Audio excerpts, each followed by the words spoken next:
اب جو وظیفہ بتانے لگا ہوں یہ ہے اللہ لطیف بعبادہ یرزق من یشاء وہو القوی العزیز۔ یہ اسم مخالف کی زبان بندی کے لیے بڑا مجرب ہے۔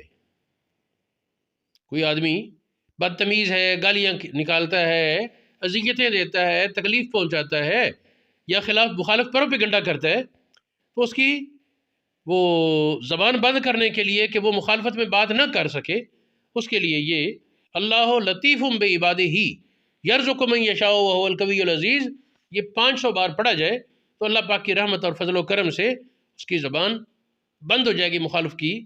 اور مزید اس میں رزق کی برکت کا راز بھی ہے اور بہت سے اور اسرار ہیں جن میں تفصیل بیان کرنا مناسب نہیں، بس اشارہ کافی ہوتا ہے۔ وہ کہتے ہیں نا یک من علم را دا من عقل باید، ایک من علم سے فائدہ اٹھانے کے لیے 10 من عقل چاہیے۔